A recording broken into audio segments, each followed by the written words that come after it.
네, 어텐션 뉴스 구병수 기자 나와 있습니다. 안녕하세요. 네, 안녕하십니까. 네, 오늘은 어떤 소식 가져오셨습니까? 네, 그 박지인 국가인권위원회 사무총장이 이틀 전에 돌연 사임을 했는데요. 네. 박 총장이 사퇴를 결심하게 된 이유가 그 안창호 인권위원장 때문이라고 이렇게 소회를 밝혔는데요. 네. 그 오늘 그 MBC 라디오에 출연을 했어요. 사무총장이 그래서 인사청문회를 보면서 이미 사퇴하기로 마음을 먹기 시작했다고 이렇게 밝히고요.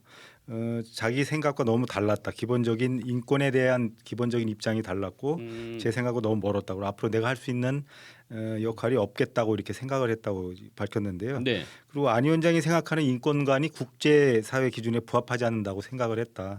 그래서 그런 분을 보잘 사무총장으로서 저는 적임자가 아니다. 이렇게 이것들이 다 했습니다. 박진 사무총장의 워딩들이에요. 네, 그렇습니다. 그 안 위원장이 성소수자에 대한 발언에는 참혹함을 느꼈다고 이렇게 비판하기도 했는데요. 네. 뭐 그동안 안 위원장이 자신의 저서와 강연에서 동성애와 차별금지법에 대한 노골적인 반감을 드러냈는데요.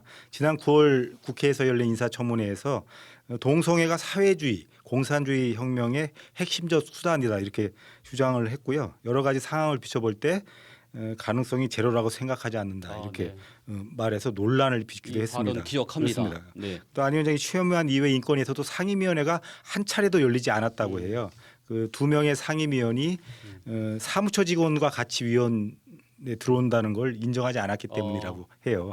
그런데 이런 부당한 요구들이 인권위를 흔들고 있다는 게 박 그 사무총장의 주장입니다. 네. 인권위원회 또 안 위원장이 들어오면서 23년간 유지해온 그 소위원회 만장일치 그 표결 관행을 없애기도 했습니다.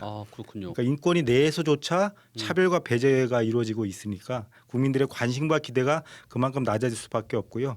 또 결국엔 윗분들의 입맛에 맞는 업무 처리만 하는 네. 그렇고 그런 기관으로 전락하게 될 게 뻔해 보입니다. 정말 참담합니다. 다음 소식도 전해주시죠. 네, 일론 머스크 테슬라 CEO가 우리나라 인구 문제에 대해서 얘기를 했는데요. 현재 출산율을 기준으로 보면 한국의 인구가 3분의 1보다 훨씬 더 적어질 것이다 이렇게 전망을 했는데 그 어제 그 사우디아라비아의 리야드에서 열린 회의에 참석해서 화상 대담자로 깜짝 출연을 했어요. 네. 그래서 단기적으로는 인공지능이 가장 심각한 위협이지만 장기적으로는 세계 인구 붕괴가 올 것이라면 이렇게 밝혔는데요. 유럽도 현재 인구의 절반까지 떨어질 수 있고 네. 현재 출산율 감소를 추가하면 세계 인구가 3세대 내 5% 이하로 떨어질 것이다 이렇게 전망을 했습니다. 물론 어떤 근거로 이렇게 얘기한 건지는 뭐 정확히 밝히지는 않았는데 사실 우리나라는 지난해 그 합계 출산율이 0.72%로 최저치를 기록을 했잖아요. 0.72명으로 최저치를 기록했어요. 머스크는 대다수 국가가 출산율을 최우선 해결 과제로 여겨야만 한다면서 사람을 만들지 못하면 더는 인류가 없을 것이다 이렇게 강조를 했는데요.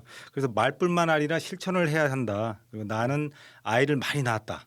그래서 주변에 아이를 많이 낳기를 권하고 있다 이렇게 말을 했습니다. 실제 머스크는 11명의 자녀를 두고 있어요. 네. 그러니까 머스크가 인구 감소에 따른 위기를 경고한 거는 나선 건 되게 좋은데 세계 최고의 부자가 자신처럼 아이를 많이 낳으라고 이렇게 권하면 당신만 가능하다 이렇게 대답이 오지 않을까 싶습니다. 그러네요. 네, 다음 소식도 전해주시죠. 네, 결핵 환자가 지난해 세계적으로 800만 명이 발생해서 결핵 환자요. 그렇습니다. 1995년 관련 기록을 작성한 이래 가장 높은 수치를 보였다고 합니다. 그렇군요. 그러니까 이게 세계보건기구가 최근에 낸 보고서인데요. 사망자만도 5만 명에 달한다고 하네요. 그래서 결핵이 결국은 코로나19를 제치고 네. 전염병 사망 1위로 올라설 전망이 높아졌다고 하네요. 그 사무총장이 이런 얘기를 했어요. 저 후 사무총장이 결핵을 예방하고 발견하고 치료할 수 있는 도구가 있는데도 여전히 결핵이 많은 사람을 죽이고 병들게 한다는 사실에 분노를 금할 수 없다 이렇게 말을 했습니다.